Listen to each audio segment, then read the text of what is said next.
Hello and welcome. I am the Restless Kaiser. And I am Johnny B. I am James Workshop. And I'm Harry from Fog of War. But together, right, we are... Morning for Advantage. Whoop, whoop. What a beautiful sound for your Tuesday evening. So we'll have a quick look at who we have got in the comment. There's a lot of pre-show comments. Josh Wood, hey everybody. Rich John, Subcommandante, Rosie Raccoon, Axe and Axe is here but can't stay. Subcommandante's got a new drinking game this week. He's going to take a shot whenever we say Battlefront, Tank, or War. He's really spreading his bets there. He's planning to chunder. Tony Holt. Subcomandante's back. Subcommandante. Hamster on the painting table. Sorry, it just slipped down there. Did I say Bob Edwards? Hello there. Nick from Team Clueless Games. David Halliwell. It's Harry, and that means no Warhammer. No Warhammer at all. Probably true. Ham and Jam. Good evening, gentlemen. I don't know whether he's talking about us there. Eric M. Hello, crew. Good evening, buddy. And the subcommandant. I'm going to keep saying that now. I like that. That's the thing. Sorry if you're profoundly offended. You are most welcome here. We'll have a quick whiz round and talk about what hobbying we're doing tonight, and then we'll get Harry to introduce himself. 26 Pershing. Hopefully I got those two the right way around. They're really similar looking. Wow, they really are. Very, very similar looking. The Comet is a bit wider, right? And looks more like an M60. Right, that's my plan. What are you up to, John? Painting random goblins that live on walls. Goblins. Gobbos. There's your Games Workshop. Look at that. Have you got a shit bucket goblin? Not yet, but I will work on that. I think we need to make one anyway. Mr. Workshop, sir, what are you doing this evening? Yes, I'm doing a short for the Kaiser about the IS-2. So I'm going to start working. I'm going to compare the cards, see if I actually prefer it over the KV. Yes. And then make a few notes and see what I'm going to work out for a few jokes in the script. I love your shorts. They're proper pro. True fact. Thank you. I've done one and I've taken 6 months to do another one. What are you up to, Harry?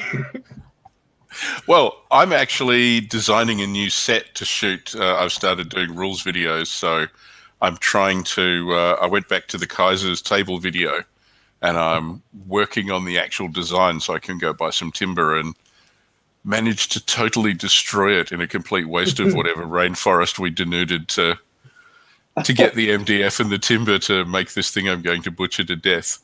But the other thing I have is I brought along a whole bunch of stuff that we're going to be talking about. Like my Pershing's got a longer gun than your Pershing. Indeed it does. That's the Super Pershing. So that's what we've got going on today. That is what we've got going on. Before we get More into battens, all of that, sir, can suggest more battens. Would you? So the table lies flat. Yeah. Hang on, I'll just add some more battens in. Please. If you Why think you've not? got enough, add 2 more. Get some big fat books and sit them on top. That'll help, I'm sure. That's what the Kaiser does. Anyways, before we get into all of that shenanigans, Mr. Harry, sir, can you tell those 2 people who you are and what you do on Tinterwebs, please? Okay, so my name is Harry, and I have a YouTube channel called Fog of War, which is much less interesting than my Exotic Dance OnlyFans channel, but that's not what we're here to talk about today. I disagree. Well, I think we're back to it. Yeah. So, yeah, my channel is about Flames of War, Team Yankee, those sort of historical tabletop war games. So, as somebody pointed out, yeah, there's not going to be a lot of Warhammer tonight because I don't mind Warhammer, but I don't play Warhammer. But we talk about, I do a lot of product reviews, so new things that are released for Flames of War or Team Yankee, I review those. But I have just started shifting over to doing rules videos. So I'm looking at Flames of War always has lots of rules where people go, but can you do this? Or how does that work? Or something. And I started doing a few of those. They're sort of like well actually videos. You know, well actually that rule's over here. Because it's a fun rule set to play, but you can need some assistance in places with how stuff works. Isn't that right, John? Mate, no, I've got it now. Oh, okay. Yes, I saw that. Yep. Man. For the rule book, such as it is for Flames of War and Team Yankee, there's a surprising amount of detail in there, and the number of times you come up on something that I have to check this. I have to go back and look at it, and it doesn't work quite as we remember it. Mistaken time, and often when you ask on the forums, you know, there's several different answers, and the rules are not unclear. They're just not necessarily intuitive, I think, and I think that's because the game is a product of several generations. It's been tried, it's been worked in different permutations, and they've decided more recently this is how we want it to work. But that isn't necessarily your first instinct as to how it works. Well, there's also, I'm writing a script about the anti-aircraft rules for particularly Team Yankee, but the thing is, there's not an anti-aircraft section.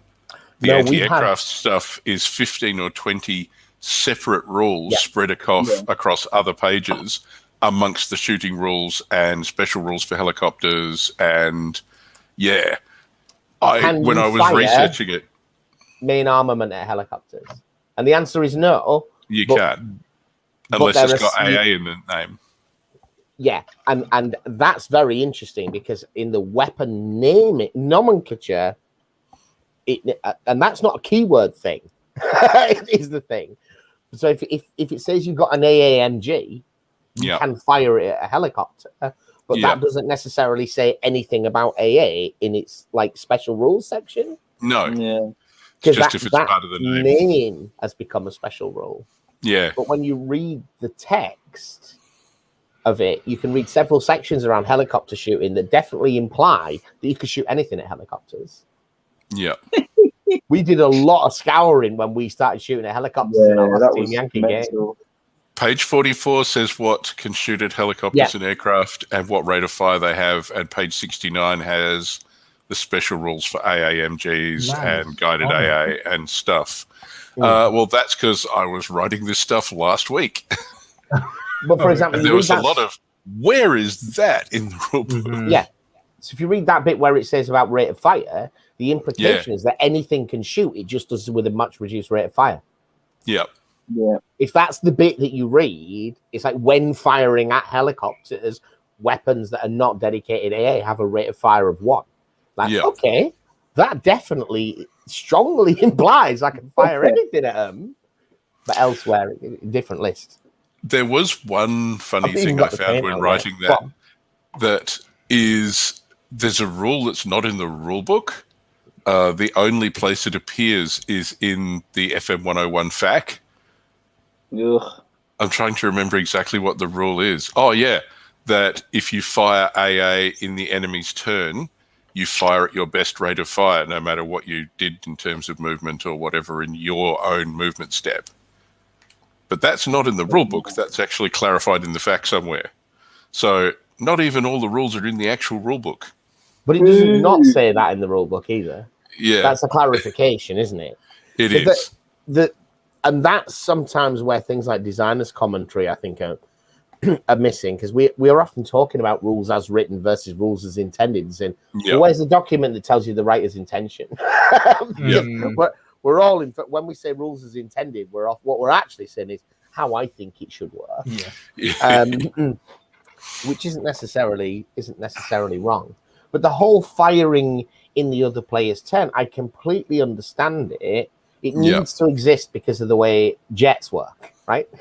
Yeah, otherwise you can't shoot them because they don't turn up in your turn. Yeah, and therefore I can see why you need to have your full rate of fire. Because the way shooting in the other player's turn works is you essentially put a token down that says I've already fired, I can't shoot next turn. Yeah, that's right. But you're allowed to do that at helicopters, but you really don't need to. He doesn't need it for helicopters because they're persistent. They've got to be somewhere. And if they shot at you, they're still shootable. Yeah. You know, so also part of it is the original AA rules were written for Flames of War, Yeah. And then they've had to have bits added to them for Team Yankee because, oh shit, there's helicopters and guided missiles and a bunch of other slightly different edge cases that all then need to be covered. And I think things like the shooting at your best rate of fire and that kind of stuff are modifications that have needed to be made in the transition from one game system to the other to cope with the fact that in the 40 years between the two rule sets, there's been an awful lot of changes to particular weapons. Yeah, and especially I think things like auto cannons for shooting, in many cases designed to shoot at helicopters, right? Yeah. They're not just a machine gun stuck on the top of the tank. No, this is designed to do this. Yeah. So it needs a rethink. But it isn't going to shoot planes very well. That's a different problem. Well, I always forget you can shoot anti-tank guided missiles at helicopters because it's like they're anti-tank missiles. But then you go, well, I suppose hovering helicopters, you can shoot them with that. Yeah. I don't think I'd realised that. But it's not been a case that I've needed. Right. So is Harry on the Red Bull to stay awake? Says the Subvomandante. Well, there's a clock in the background. You guys can see what's going on here. He's cheating at his own game. Look, he said Warhammer times 3 gives him 3 shots. He's not a new list every time. He's just adding to the list with each guest. Right. That is a high risk game. Oh no, he had to say war, and Warhammer has the word war in it. Oh, it does. Right. Yeah. Is that what So, it is? That's dangerous. Warhammer, what is it good for? Absolutely nothing. Say it again. Well, every time we say war, he has to drink, so we just have to make sure not to say war or any word with war in it. Yeah. Or we need to go out of our way to say it. I mean, there's different views like on that that. last sentence where I said it yeah. Still simpler than moving your figure's circle, then triangle. we still haven't had our first game of that tomorrow. But we're just like, we really want to like this game, but just, I want numbers, man. We keep thinking we'll get used to it, but we're very reluctant to start. I am excited to try Kill Team. So there you go. There's your Warhammer content. Oh, somebody, Hamster on the painting table, is playing 7 Days to the River Rhine. I have heard a lot of people talk about that, and I haven't played it. But a lot of people have said very good things about it. Same sort of Cold War Goes Hot as Team Yankee. Is that the Plastic Soldier Company one? Is it Battleground? No, that's Battle Group. 7 Days to the River Rhine is, I don't know whose game system it is, but I have heard people say good things about it, but haven't played it. Great Escape Games. Great Escape Games. Oh, okay, well done. Battered by terrain before the Gene Stealers. We did actually record 2 games that night. You will see the other one at some point, and it's no better. Hey there, beautiful people. Good evening, my friend Mythos. Great Escape Games. Right then. Well, among other things, Harry does DM for us at D&D. We were talking about that just before the show. We're going to finish the Goblin Saga some point. We'll have a chat after the show, but the timescale on these things is quite long because we need, people with families to have a free Saturday afternoon or whatever time of day it is in Futureland where Harry lives. Mm-hmm. So we'll get to that, and we'll let you know when that's coming. Will be quite a bit of notice. So should we talk then about the Battle of the Bulge expansion, which is pending? So first, well, that's the reason you got me here. We should do that. Well, I got you here because you're beautiful, Harry, obviously. And we love you. We hold you in great esteem and affection. True. But because obviously we have a trade account with Flames of War, Battlefront, and I got in touch with them. I said, okay, I've seen an advert for this, but your factory's closed, right? How's that going to work? November the 6th, they made the announcement earlier this week. It is coming in November. Bulge. So apparently the Malaysian factory is out of lockdown again, and they expect to have stocks November 6th. Again, I wouldn't bank my firstborn children on that date, but that's their first vague hope that they might be able to do it, which of course means I should see it here in Australia sometime in July 22. Well, you probably get it about 6 weeks after I get it, right? When I post it to you. Yeah, there is that, for which I am eternally grateful. So yeah, November was what they said to us. Now it's still very, very much the case. If you're looking for Battlefront stuff, they've got nothing. Yeah, like at their end, there's still an amount of stuff with distributors. But if you're sitting on a decision, and given the fact that we've been told, I mean, this is FOMO, isn't it? But we've been told you really want to pre-order this stuff. We're expecting it to do really well, and we've still got supply chain problems. You know, and we've ordered something like 9 boxes of this, and I'm sure other companies, are going to do similar. And as we'll see as we go through it, this, you saw how I felt about the Hungarian box. It wasn't great. I saw how I felt about the West German box. It was actually quite disappointing. This box is not that. This box the is US a lot Spearhead of box new looks stuff. great. It really, I mean, let's not pretend. We whine about Games Workshop, right? But these things are now £7 in the platoon kits, these individual tanks. So when you can get 22 vehicles for 80, that's a big saving. They're pushing $20 a vehicle in Australia. So yeah, $20 a vehicle. Yeah, it's a lot of money. And what's good about it is it's almost all new. Not quite everything, but pretty much. It's a box full of new vehicles. If you want a late war American army, or even if you have a late war American army, this is a fantastic addition. Yeah.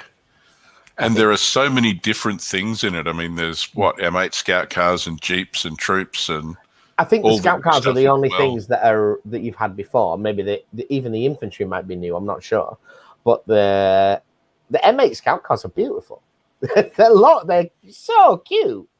Yeah, I haven't seen one yet, but it's a lovely. Yeah. Well, you've got the Jeeps, haven't you? Which also I have. I bought some airborne Jeeps. They're great. They were fun. They're cute. They're like micro machines. Yeah. So if I get some pictures up, because Harry, because he's a pro, has been in and like jazzed up the pictures. He's bejazzled. I did my research, Karen. He's bejazzled the pictures, mate. I did. MfA Live Show. So there we go. Go to the share. Do. Not invite. No, share. I think I agree with Subcommandante's comment there as well, that the starter boxes are such good value that when you try and expand your army, you feel ripped off immediately. Yeah. The vehicles are double the cost. And then you try and buy a unit and you're like, oh, that unit looks cool, and it's metal, and you're like, I don't really think mate. Unit, to be honest. Flag bearer for my Banzai Japanese. Do you think they're worth it? Is that bolt action, Saffron 69? I'm guessing. Sorry for Team Yankee. I've missed what this. That's the 7 days for the River Rhine commenter, I believe. Without having from abroad, yeah. So, American. Yeah, you mentioned that. Yeah, so this is the American Bulge book. That's their hardcover rule book, 80 pages. American Bulge. Oh, we're gonna have fun with that. What have I missed? This is the American Bulge book. American Bulge, yeah. It's the American Bulge book. It's a book full of American Isn't that Bulges. like the sequel to American Pie? It's like American Bulge. I completely missed that, man. Oh, well, and it's not like it's the first time I've seen the word Battle of the Bulge. Don't worry, we're having a bulge on the southern front. It's all good. We are. Right, so Battle of the Bulge. November the 6th, that's the first wave of those are supposed to come out. So that's the rule book and the very, very nice looking starter box. And then all the other stuff should come on stream for me not to be able to get it anywhere near Christmas. So the way, if you're not familiar with Battlefront's kind of the way that they do releases, and I'm sure anybody that cares is, but they've learned their lessons from Games Workshop, is they release a codex, as Games Workshop would call it, which is this American Battle of the Bulge, and with that they generally release some new models. Sometimes it's a re-release of models that they've had before, because for version 4 they've kind of held back kits that they already had and tied them into a release schedule. Yeah. And so, for example, there was a lot of people I did a video a while back covering what Battlefront said they were going to release in 2021. And people went mental when I said there was a comet being released. They're like, they already do a comet. They just took it from me. And I'm like, okay, I didn't do it. I'm just telling you what they told us. Well, that's just losers who didn't buy 10 boxes when they were available, you know. Yeah. I think I've still got unbuilt boxes of comets shoved under my bed somewhere. You definitely missed a window when you could have sold them for real money, I think, mate. Yeah. So they can take my comets from my cold, dead hand. Yeah. I love my collection of unbuilt plastic under my bed. Yeah, absolutely. Right. So, well, I can't die until it's all built. So, you know, it's like a life insurance policy for me. That's a fine theory. So, the Battle of the Bulge, I mean, who hasn't seen the movie? I don't know, maybe somebody hasn't. But what's going to be tied up in this? I think they've said this is the last American book. But I don't know. No, it's the last British book, and then there will be another release of Americans and Germans for the Berlin stuff. Right. There's and probably a Soviet one. Yeah. And when you say there'll be no more British. Yeah, but in the Bulge series, the Bulge British will be the last British book, because it will introduce comets and all of those things that took the Brits all the way to the end of the war. Yeah.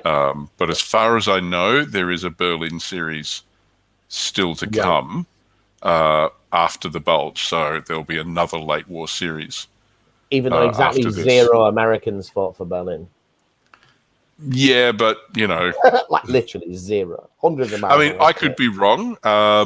This is what I remember from the schedule. But... No, I think you're right. I think you're right now you said it. They said that the Bulge series would be the last British book.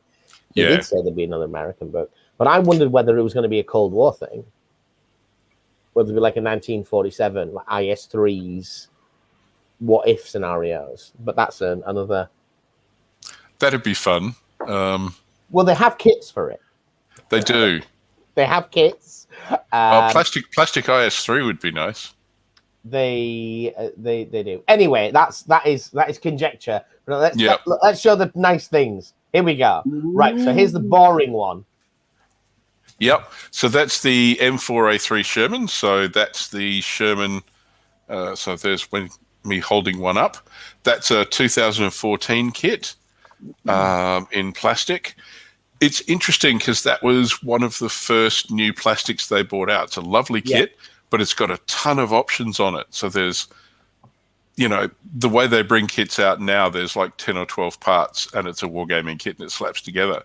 This thing has 2 sprues that are jam-packed of extra add-on armor kits and, you know, different options that you can put on or not put on, and extra machine guns and all sorts of stuff.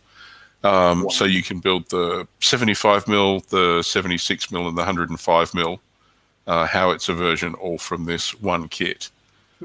And it confused me this a lot because, as you say, they have this kit, and a lot of people presumably already had these. This is one of the very early plastics. It is a nice. It's a lot more complicated than the A1 kit that if you buy, they hit the beach now. As you mentioned, that's a very simple kit. This will build you several versions. I think there's even multiple glasses plates. There's a Collins hedge cutter on it. It doesn't fit together quite as neat as the M4A1. It's not perfect. You might have to do a little bit of filing here and there or get a bit of a gap. It's not quite as good a kit in that respect for simplicity's sake, but it's not like there's any pro modeling. But they withdrew this kit for a while and made everybody who do in Normandy use M4A1s. Yeah. And I'm pretty confident that the Americans did not use M4A1s on D-Day. They may have used some, but it's quite an old tank by D-Day. And everything's brand new for D-Day, right? Like literally on the Liberty ship to England, waiting for the troops to arrive. Brand new. Yeah, nice and shiny. Yeah. Whereas the M4A3 is the Sherman, that's the standard Sherman the Americans used, right? Yeah, in late 44. So there weren't very many of these, so there wasn't a lot of 76mm gun Shermans that actually landed on D-Day. So they were the majority were 75s, but a lot of them would have been M4A3 75s. Yeah. But not M4A1s. There were some, but as you say, it's what they had left out of M4A1s. Yeah. Because even but we you'll weren't notice using that M4A1s on D-Day. We were using the A4s with that horrible multi-bank engine. Anyway. Yeah. I'm getting distracted. We're talking about kits already out. So anyway, you'll notice that it has the standard Sherman suspension, the vertical volute spring suspension. And I did notice that. Yeah, that was the. I'm only saying that because when we go to the next one, that's how you'll know it's different. Changed. Yeah. Thanks. Okay, that kit is already out, and if you want that Sherman currently, it actually comes in a 2-pack and is billed as the 105s, I think. It's in a funny kit to the side of the main range, but it does already exist. Okay. It does.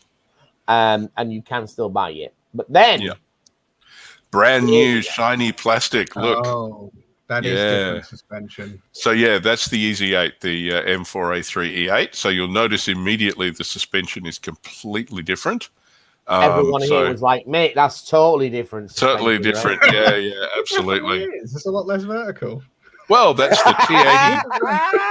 The T80 double pin wider track, 23-inch track rather than the earlier, I think they were 18 inches to start with, because the damn things kept sinking in the mud because they had very high ground pressure. So anyway, so that's the Easy 8, and it will be really nice to have this in plastic. I haven't seen what the parts look like on the sprue, but I'm guessing that'll be much more like their current engineering. So not 1,001 parts and millions of options. This will be much more like here's the 12 parts you put together to make this specific tank with not a lot of options to it. I hope this isn't a rabbit hole. Why is it called an Easy 8? Oh, that's what Americans call their E8. They call them all. So there's an M60 Easy 3. Which is an M60 E3. Okay, but why is it an A3 E8 then? So E is experimental. So the M4A3 is the base type of Sherman it is, and then they fiddled. So there's the E2 and the E whatever. This is the Easy 8. So by that time they'd gone, we'll put new suspension on it, and we'll do this to it, and we'll change that to it, and then they standardized. A5 then. Oh, because they already had an A5. That was the designation for Canadian Grizzly. No, but the point is that this is an iteration of an A3. It's still an M4A3, so everything else about it is still an M4A3, but there are a bunch of modifications that have been done to it. Kit that you could strap it's the twiddly. Right, okay. Well, they twiddled with them on the production line, and what came out was slightly different. So Germany, I get it. That's moving. But I'm really looking forward to having this in plastic. This will be a lot of fun. Okay, cool. I think from the outside, I know Shermans all look like Shermans, but on the inside, some of the differences are really quite radical. So, for example, that if you say what they call it, an M4 A4 has got a multi-bank bus engine or lorry engine in it, 4 of them around a crankshaft. It's like that's a very, very different vehicle from an architectural perspective. And if you think about America's approach to war production, it's about high volume manufacture. Yeah. We really, really want to keep this the same as what we're already doing as much as possible. I think the multi-bank engine's even weirder than that, isn't it? 6 car engines welded around a central chassis, thing. I think they were lorry or car. You know what? Probably people in the comments have been like shouting at us for ages. Chrysler car engines, I think. I'm going to work through these in case there's an answer. Patton attempts to rescue his son-in-law book. Well, that might be a thing. He got shot in the ass as well and didn't get rescued, did he? Cold War book for Team Yankee. Yeah, hopefully Checkpoint Charlie will come. I'd be looking forward to that. Yeah, that's what I'm thinking. If they're talking about not British, because I see no justification. For, Plastic Centurions, that's what I want. For 1945, you say Berlin. There ain't no Americans at Berlin. Yeah. and I mean hundreds of miles away, nowhere near, no plan to go there. But there are Americans there in late 45 after the Soviets have got there. Yeah. And I know Checkpoint Charlie is things that people talk about. So what they're saying, this is a lobby tank. Fuel mechanics. It's only a few of everything, mate. Absolutely everything. The mechanics, tanks, planes, fuel, potatoes, turnips, everything. So the Chrysler A57 multi-bank tank engine was made out of an inline-six Massey tractor engine. It's a tractor engine. Used Neither tractor. That's not to say it wasn't also used in cars, but it was definitely used in tractors. Fair enough. There we go. Okay. And as all right, is the Easy 8, is that the Fury tank? No, because the Fury tank, I think, didn't have the new suspension. I think it had the standard suspension. So I think it was an M4A3, but I don't think it was an Easy 8. I'd have to go back and look, to be honest. It's an M4A2 Easy 8. I don't even know if that's a real thing. Fury, yeah, they've got it at the Tank Museum. M4A2? Yeah, that's what it says. At the Tank Museum website, on their Fury. Yeah. Okay. It was a Tank Museum tank. I know it was one of theirs. Yes, I've been there and seen it and touched it with my finger. A2, though? You fingered a tank? Because I couldn't tell you the A2. I don't think the A2s were used very widely, but I have no idea. The British used the A2. That would be in British designation and a Sherman 3, and I don't want to use those. If we did, it was small numbers in Africa, right? No, most of the production of A2s went to Lend-Lease. So the Russians had a whole bunch, the Marine Corps had some, and most of them went to the British. I knew we had the A1s, which we called the Sherman 2. And then there were quite a lot of M4s and the Sherman 5s. Yeah. Anyway, let's look at the next one. That's the Jumbo. Yeah, do the next one. The next one should be really cool. So that's the M4A3 E2 Jumbo. This is bonkers. This thing is an assault tank. So what they did was took the M4A3, and then this thing has tons of extra armor welded to it, basically so that it can go in harm's way. So it's got, you can see on the picture there's this massive chunk of armor on the front of the hull. The casting for the transmission cover is incredibly thick. If you look at the mantlet, it's been carved out of a massive block of steel by somebody with a butter knife, I think, from the angles and stuff on it. And it's got this massive, great, heavy, thick-fronted turret on it. So this is another new plastic kit. I'm really looking forward to having a look at these. Wargamers love these because this thing has got about 80 millimeters of front armor, which still isn't amazing, by the way. And it's still on the same engine. Patton hated these because they don't go anywhere. And the whole kind of Third Army's philosophy is like, no, this is not what the tank's supposed to do. These do not go fast at all, and they don't do well on difficult conditions. No, have a look at the tracks. So the tracks have the extended end connectors. So if you have a look, they're the standard tracks, so they haven't gone to the new wide track yet. But what they did was they made an end connector that is an extra 4 or 5 inches long, which made the tracks sort of roughly pretend to be a bit bigger, because otherwise, if you stuck that on mud, the only thing that would be sticking out would be the commander's hatch after half an hour, because it would just sink. Exactly. As Subcommandante pointed out, said, give me a Churchill any day. And Saffron 69 Firefly. Yeah, I think modern American wargamers hate the fact that they don't get Fireflies. So British got given these tanks, and like, okay, but how do we make this good? Let's put a proper gun in it. Because the ordnance department looked at Fireflies, the US Ordnance Department, and just said, there's no room for dudes, we can't use this. And the British just went, we've been stuffing extra guys in Stuart turrets for years. We'll just, hang somebody from a hook on the roof or something to load it. It'll be fine. Like that, sir. You'll fit an extra man and the kettle. Don't you worry. Yeah, that's the one. But the Jumbos were used. A little bit, little boy. And fit in there fine. What? He can sit on the boiling vessel. That'll be all right. But yeah, they used to use one of these at the beginning of a lot of the columns. So these were the tanks that would take the first hit from a hidden 88 or some Hitler Youth guy with a Panzerfaust or whatever would leap out from behind a bush and put one through the transmission casing of this thing. And then everybody else would deploy and give him a very bad day. So, yeah, that's that. But this is a new kit. I'm really looking forward to this. Yeah. So I think this is something, like a lot of these things, it took a while to develop. I did a little bit of reading on this. So Americans constantly have this ongoing problem with the tanks, which is that before they'll develop a new tank, that Army Ground Services have to believe that there is a battlefield need for something. And what they don't do is they don't look ahead and think, no, we will need this later, so we better start building it now. They wait until the army say, hey, we need something better than this. And then they start working on it. It's like, mate, that is not the way to do it. They obviously have different considerations as well, because you've got to be able to fit it on the train and on the boat. And the winches have to be able to lift it and everything. Yes. And so they're incredibly resistant to making these changes. And I'm not sure when Jumbo comes into service, but I think, again, it's late 44. And late 44. This is something. But I think that one of the things that's sort of difficult to grasp as war gamers, we're able to move around all over the war and say, well, this comes late, this is early, at this point, this is good, at this point.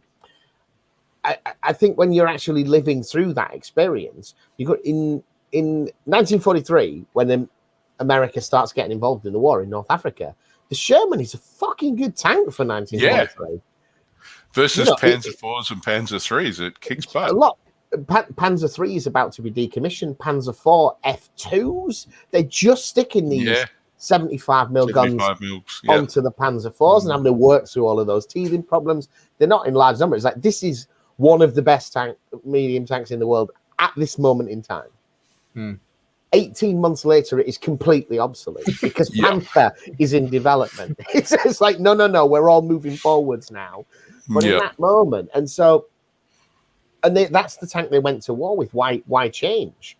And then as they start fighting in Italy, how many Tigers in Italy? How many Panthers in Italy? They don't feel the need for it. And then suddenly they land in Normandy and they're up against 4 SS Panzer divisions. It's like, all right, okay, this isn't good enough. But as the Americans said, they still had the numbers thing. It's and you kind of understand it, but because I guess we've been at war for more years and we never developed the shit. We never got that tank that we're like, oh, we're happy with this works. No, we never had one of them ever. New tank every year, none of them any good. Well, that was because the British kept ordering them off the drawing board, going, "Oh, it'll probably work. It'll be fine." How many of these can you make next year? Is the question the British are asking, and whoever gives you the largest number, they get the order. Yeah. Wow. I think was a big part of that. Sherman you've designed a British tank with the radiator on the front of the thing where it can be shot. Well, yeah, we'll order several thousand of those. That'll work great. Right. The pipes that run all the way through the inside of the tank, are they warm? Yeah. They're fine. Now we're getting weird. Look at that. That's a real thing, mate. That exists. The Calliope. That's not any T-34 Calliope. Yeah. So that's a 4.5-inch rocket launcher. There are 60 tubes stuck on a thing. That is 60. Yeah, that's right. Fucking boom, mate. The top rack is 36, and there are 2 jettisonable chunks of 12 rockets each underneath. And 4.5-inch rockets. The bad news is you can't fire the 75mm gun while this thing is fitted, because otherwise it falls off. That was... Crews found that a bit of a limitation, so I'm told. You could just strap that to a truck and not fuck about, let's be honest. And it's also... You could have nailed it to a truck. The Americans didn't have any trucks left because they'd sent them all to Russia, like that one. They did actually, and then the Russians strapped rockets to the road. Yeah. To the... They're on Dodge trucks, most of them, aren't they? Yeah, nearly all of them, Yeah. What gets me, though, is you can't then close the commander's hatch because these things are fired electrically via a cable that comes down through the commander's hatch. So you've actually got to sit there with your lid open with a wire coming through to, touch the bare ends together to make the rockets go, you know. And if you're the Nazi anti-tank gunner, that's the one you're aiming for first, right? Yep. This is no joke. I mean, they look stupid, but they're real. Yeah. They did, and again, some of these landed on D-Day, and it does exactly what like a Katyusha. You know, this is a lot of an intense bombardment for a very short space of time. Yeah. Its killing power isn't all that exciting, but its shock and suppression effect is horrific because these things, they don't all fire at once. It's a few seconds. It's just like this, just relentless bombardment. Has a very high brown trouser index. Yes, It does. Yeah, exactly. Exactly. Ground saturation and trouser saturation. Yeah, they saw very limited service though, because as you say, some of them landed in D-Day, but they didn't get used much, and then some of them didn't land at D-Day and they're at the bottom of the sea. Yeah. Well, in fact, there was an issue with them being way too heavy at the top. They were worried about landing them on the beach and just having the damn things fall over. Because suddenly you've got 60 rockets up. I mean, Sherman wasn't a short tank to start with, but we've put a stick on top of it with 60 4.5-inch rockets another couple of meters off the ground. That'll work great. I know that it was probably for like up armor or something, but they really have strapped a lot of sandbags to that thing to try and keep it down. I think they're not bullets are coming their way, mate. Oh, you might even be right, mate. It's an extra 3 tons there. You might even be right. Yeah. That's a lot of sandbags. That might be ballast. Yeah. Hold it down. Interesting one. Yeah. If I anyone... stuck a couple on the hatch as well, to be honest. You ain't getting out of it. So. Mate. Oh dear. So what have we got next? What have we got next? Yeah. Boom. The Pershing. So yeah, this is another older kit. So again, this is a 2014 vintage plastic kit. I really like these. These were one of the first reviews I ever did on my channel. If you want to see something comical, that was back when I still thought I would be doing face-to-face presenting. So there's this video that I had to shoot by getting everything focused and set up and then switching the camera on and then running back around and sitting behind the desk and doing my delivery and remembering the script and then standing up and running around the back again and turning the camera off. Being a one-man band was a lot of fun. So, yeah, I reviewed this. It is a fun kit. So the M26 Pershing is the first US heavy tank design that was worth a shit with a 90mm gun. So it was where they had a tank that could duke it out with Tiger IIs and Panthers and those sorts of things on moderately equal terms in terms of protection and firepower. But now you didn't say turn up until very late. I don't think they turned up until all the Tiger IIs were abandoned and dynamited somewhere in France. Pretty much, yep. So they were introduced very late in the war. So in 45, I think February, they sent some of the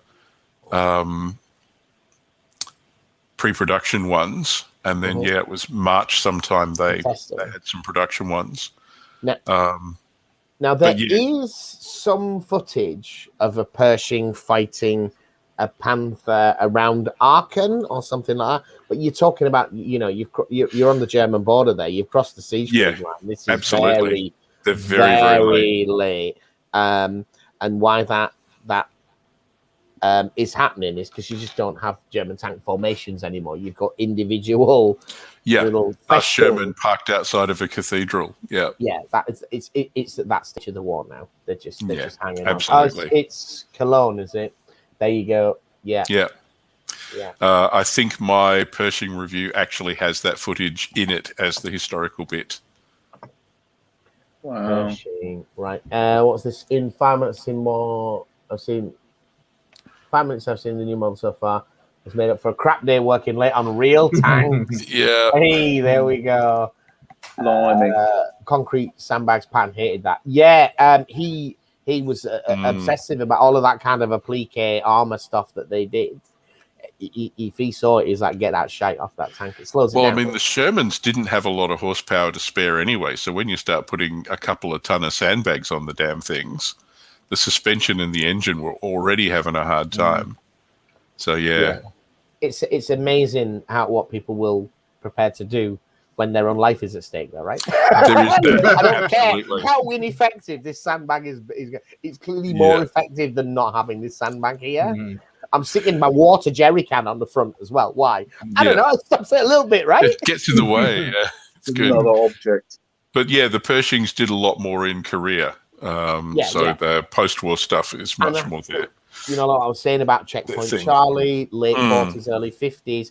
They've got a lot of the Korean War and immediate Cold War stuff already. Yeah, I think they're very well positioned to do that. Right, let me go back to the picture, see if there's any more. Oh, can I just double check with this? This is the Pershing, but there is a Super Pershing. Is it the same kit, just with the options? It is the same kit. Here is one right for those there. who want it, yeah.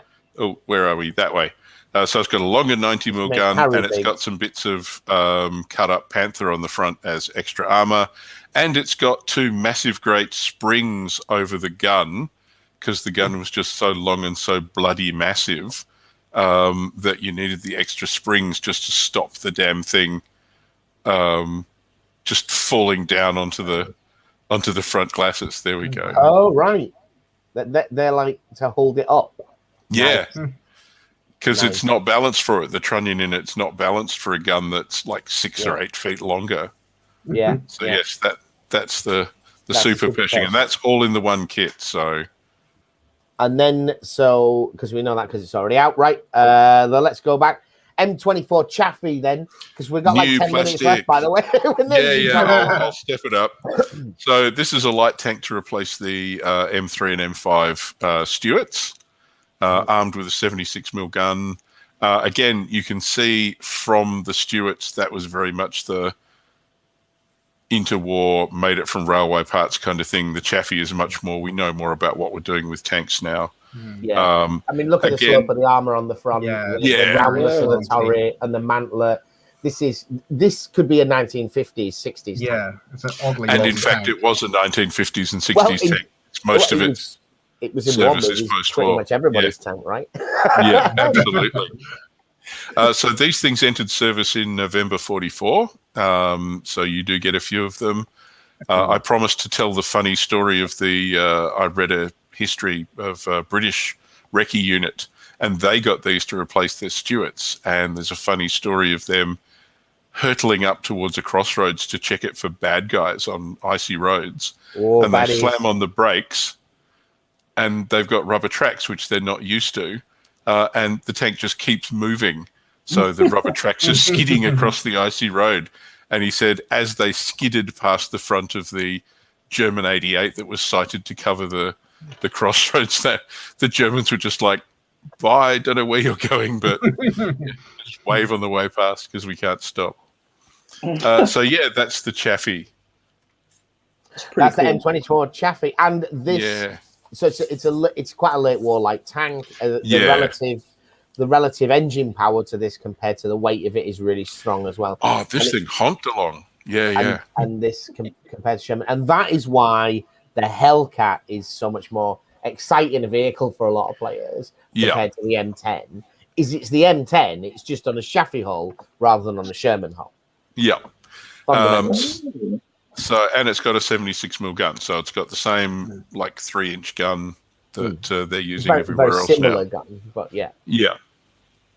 So yeah, the 76mm motor gun carriage M18.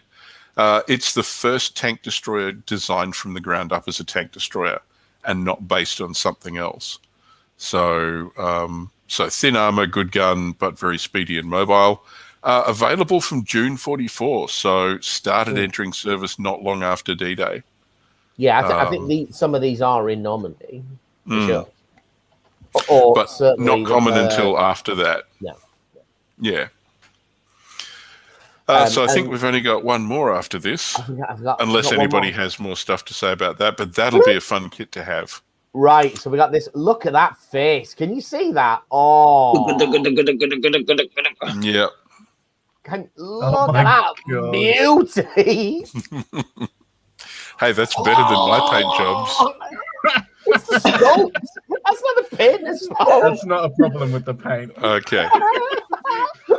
They've had to paint what face there is onto that. Just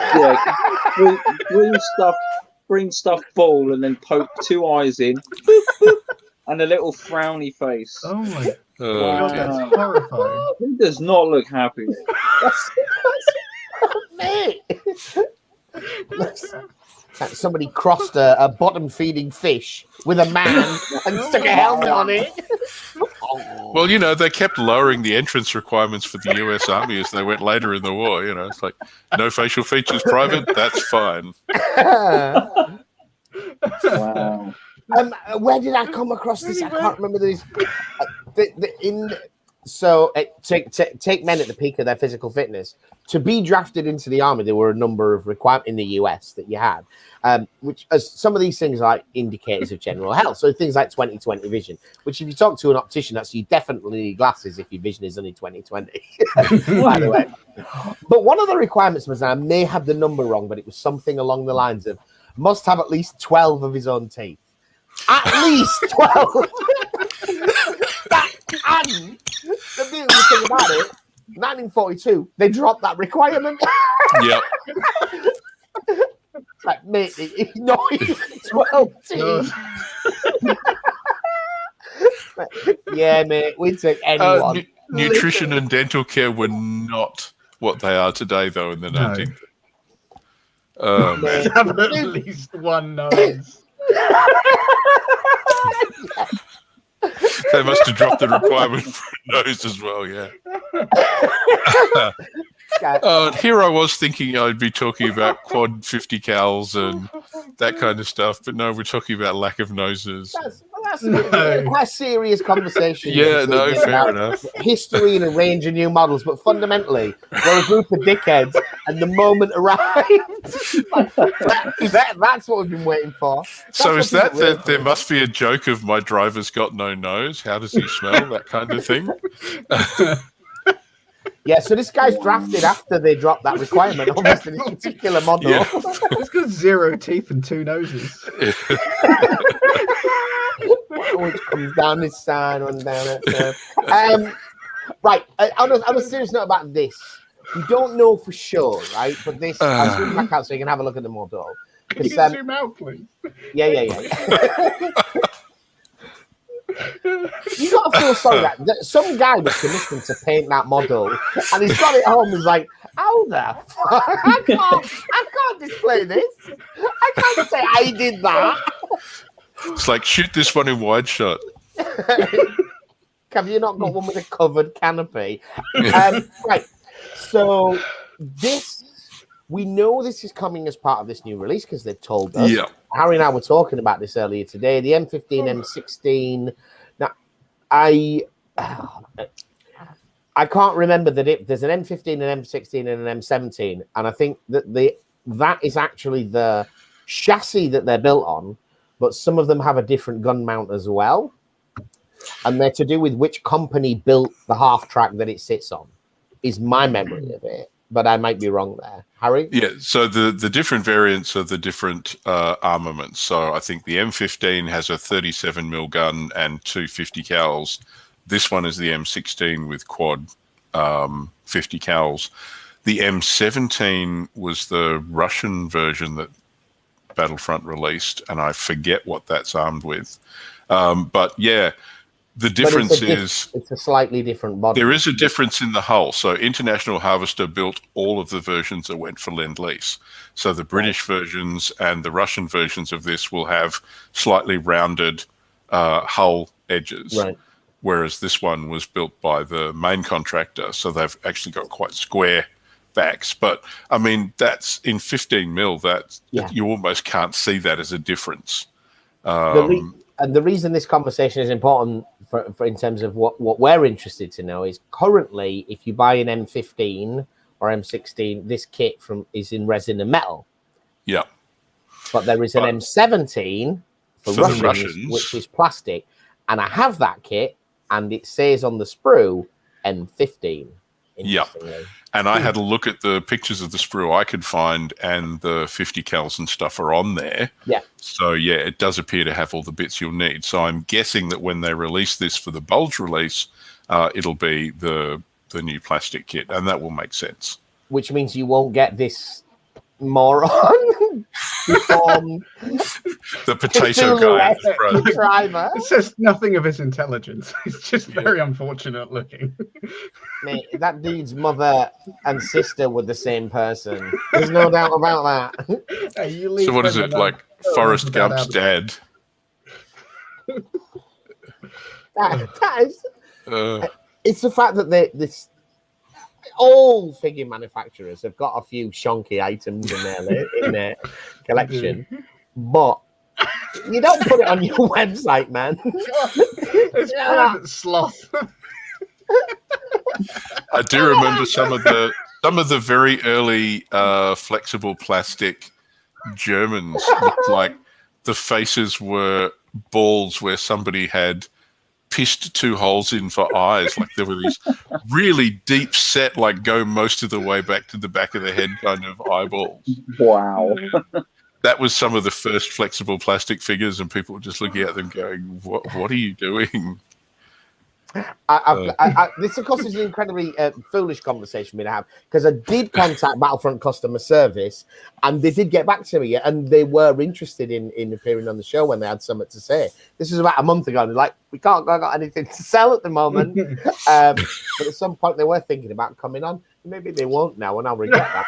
I would like to talk to them, right? I would love to see them come on. That would be a lot of fun. But and you know, that would be good. But hopefully, like the Warlord guy came on, you know, so look, we're not going to pretend things are good that are not, but we fundamentally like your products. Yeah. But we're not gonna shy away from, if you've got a model like this, mate, we're gonna talk about it. Yeah. No, he was speaking about putting together one of the metal artillery guns as well. Yeah, and how, trouble with, and he was like, yeah, they're not very good. Yeah, there's no point in trying to hide those things. Yeah. Like, to get a comprehensive range, there's going to be some things less good than others. Yeah. And on some level, I think as gamers, we do have to accept that. You don't have to buy them, right? Nobody made you buy them. But if you buy yourself, I don't know, Romanian flak crew 1941, they're not going to have had the time and money invested in them. Absolutely. There's going to be one sculpt made once, and that's it. You know, and maybe it came out really well and maybe it didn't, but they can't put their money behind it. And we have issues with that when we do reviews. It's that thing of fundamentally Battlefront make really good plastic kits. Every plastic kit they bring out is better engineered than the previous one, quicker to put together, they've done something with it, yada yada. But every now and again you find something and you go, well, we just have to say this bit didn't kind of work. The way you've tried to make this hull go together, there's a fucking great gap I could drive another tank through or something. And all of those vehicles where they have the 2 sides and the lid, and you feel I need a lot of crampons to hold this together while it's wet. Yeah. And many of the modern APCs are built that. As I would like you to rethink this. The Marder 2 APC. The Warrior, the Bradleys, they all work like that. The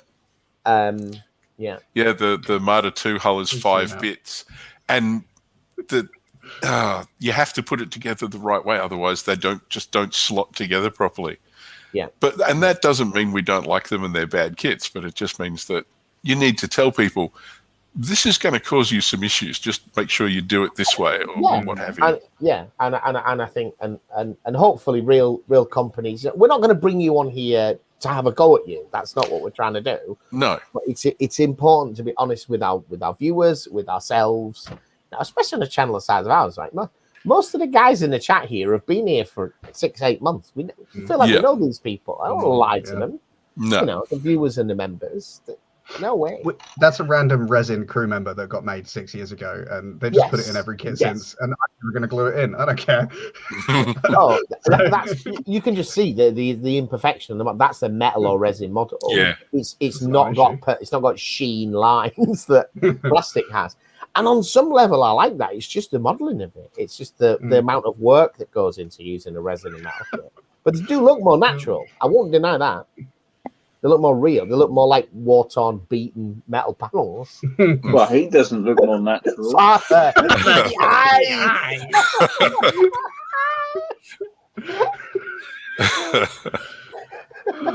Oh dear. Anyway, that's it. Hour's up. Gotta go. It is. The hour is up, guys. Yeah, I can where go do we back to bed now. Where do we get to? I nearly got a coat of paint on this comet, which was probably further than I should have got. John? Flesh is on 6 of the goblins, and I'm just working on the brown bits now.